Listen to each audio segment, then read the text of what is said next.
Awardee Jose L. Lanzanas. Si Jose L. Lanzanas ay 70 taong gulang mula sa Babangonan, Victoria Oriental, Mindoro. Malayo pa lang ay bakas na ang ngiti sa kanyang mukha. Ganyan kung ilarawan si Tatay Jose Lanzanas ng mga taong nakakakilala sa kanya. Siya ay dating guro at sports coordinator elementary level sa kanilang distrito. Noong siya ay maging Alternative Learning System Coordinator, nadestino siya sa mga pinakaliblib na lugar sa kanilang bayan.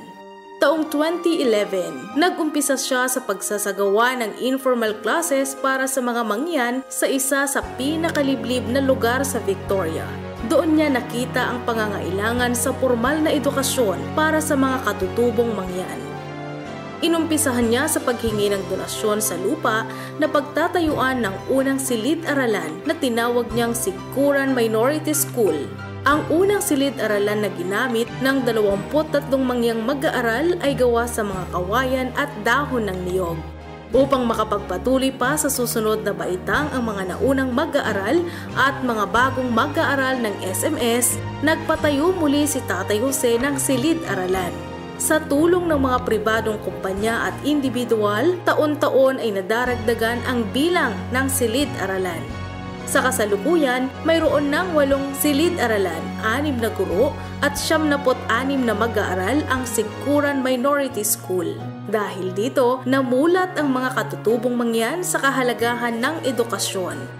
Nito lamang 2020, binuo ni Tatay Jose ang grupong Hatid Tulong sa Kapwa Senior. Layunin nito na magbigay ng libreng serbisyong pangkalusugan sa mga nakatatanda tulad ng blood pressure monitoring, face mask at hygiene kits, pagsosolicit ng mga walking aids kasama na rito ang mga persons with disabilities at pamimigay ng food packs.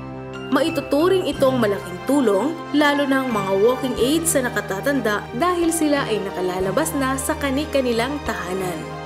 Ayon kay Tatay Jose, huwag nating ipagkait ang pagtulong sa kapwa, maliit man ito o malaki, lalo na sa mga nangangailangan. Habang ginagampanan ko ang mga gawain bilang guro sa Alternative Learning System, nakikita kong pamumuhay ng mga tao. At ito ay katulad din ng aming pamumuhay noong bata pa kami.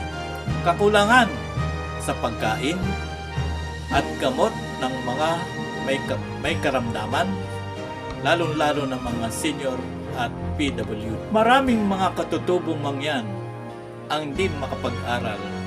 Dito nagsimula ang aking advocacy, program and projects.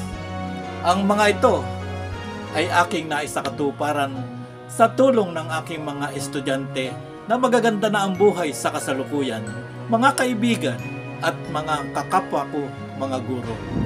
Sila ang aking mga idolo na sinasandalan upang ang programa at projects ko ay maging matagumpay.